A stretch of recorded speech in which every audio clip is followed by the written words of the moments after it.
Life's too short, isn't it? When you're young, you hear older people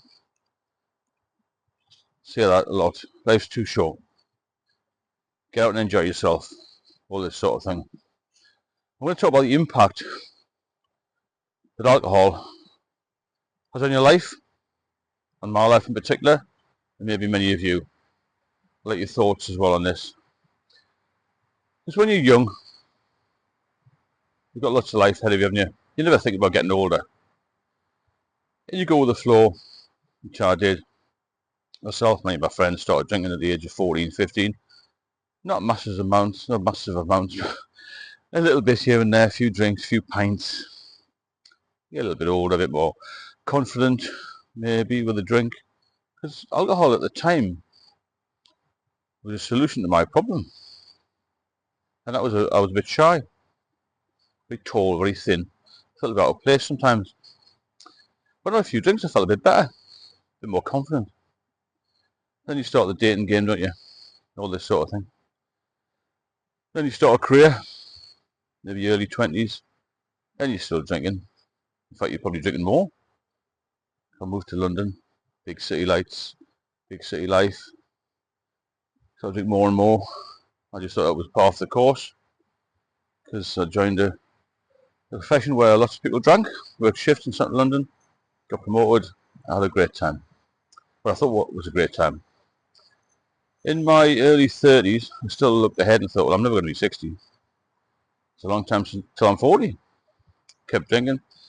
You're starting to get a few of the symptoms or the major signs of drinking too much.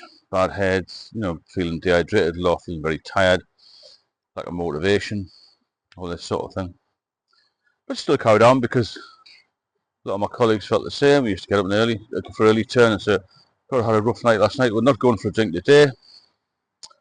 Lo and behold, by 2:30, when the shift had changed, we'd go to the pub and have a couple of liveness, maybe. Not everybody, but a few of the heavy drinkers did.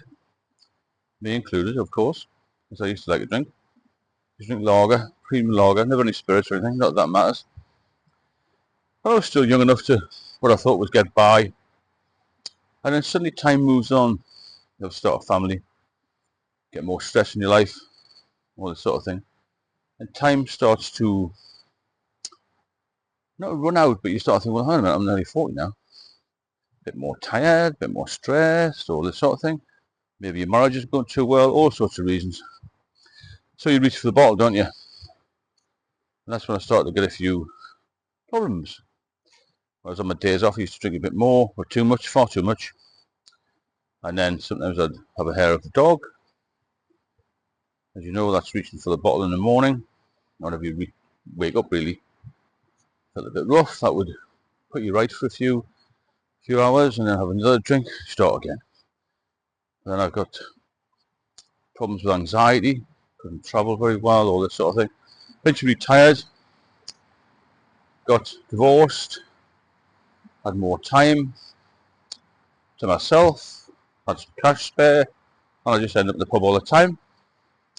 Still thought I could handle it, but I didn't realise it was controlling me. A little bit of time off it now and again, but always went back to it. Relapsed many times, many times. And then eventually, 2006, I thought I'm going to have a few years off. I thought it was going to be a lifetime off actually, so 8 years I was sober. Relapsed again, 2014, and then drank for 5 years. I tried to get medications from the doctor, wouldn't give me any. I knew I was going to be in a mess, couldn't stop. I was finding out I was going to have a seizure. All this good time that I had when I was younger had faded away. And I was a lonesome, depressed mess, to be honest, in 2019, when I eventually got taken by emergency ambulance into an emergency hospital in Newcastle, the RVI, where I was put into the acute medical ward. I was told I had serious complications from alcohol use, or alcohol abuse, so to say, and I had to site use fluid. This is a build-up of fluid in the peritoneum, and I had spontaneous bacterial peritonitis, which in a lot of cases can be fatal. Massive shock, obviously, to me, my family, and I was told I probably wouldn't get out of the hospital. I was released from there and I attended a specialist liver hospital, alcohol, gastro type of hospital, where a lot of problem drinkers used to go. A lot of problem drinkers used to die. Basically, I was told there, if you have a drink, you will be dead in 6 months. So we're going to get a grip of this. Horrendous situation I was in. Living on my own. I'd lost a lot of weight. Most of my muscle mass had gone. I hadn't been eating properly. Flat was a mess. But I had this huge distended stomach with ascites. So I used to drain the fluid off every few weeks. And then I had a little procedure to try and improve liver function, which worked eventually. But for 2 years I was in that hospital. And I died a couple of times. I can talk about it quite freely now because it's over. I was in intensive care. Probably one of the most worrying times of my life. I also got taken into resus once from home, where because I had this distended stomach, I got a really bad umbilical hernia which split, would you believe, and I nearly bled to death. As I said, I can talk about it freely now, but at the time, mass panic. That was during COVID, would you believe.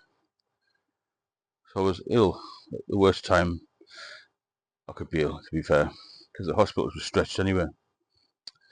Managed to get over that. A little bit of determination, a lot of determination, some good medical care, no alcohol obviously. I still had to go back to the hospital every 2 or 3 weeks to get this fluid drained off. They weren't sure what they could do with that, and eventually settled down with about a little good management. And July 2021, just over 3 years ago, my father passed away.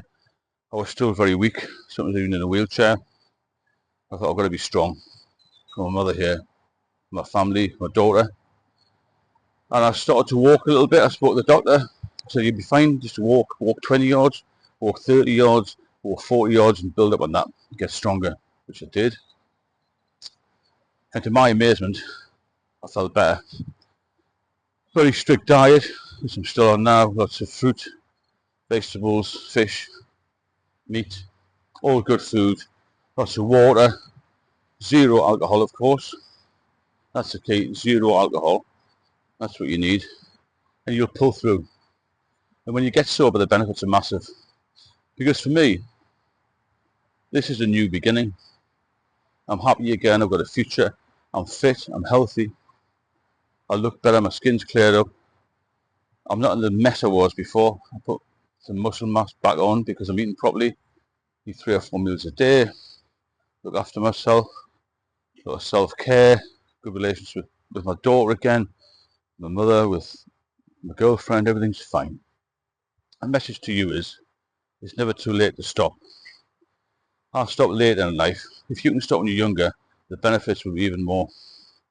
But you become more productive for a start. If you're still working for a living, you'll get the promotion. You'll get the extra cash. You'll feel like doing the overtime, and you will succeed. Please subscribe to the channel if you're interested in this sort of subject or it's doing any good. If you want me to comment, if you want me to do any videos on any particular subject, then please leave a note in the comments box and I'll speak to you all soon.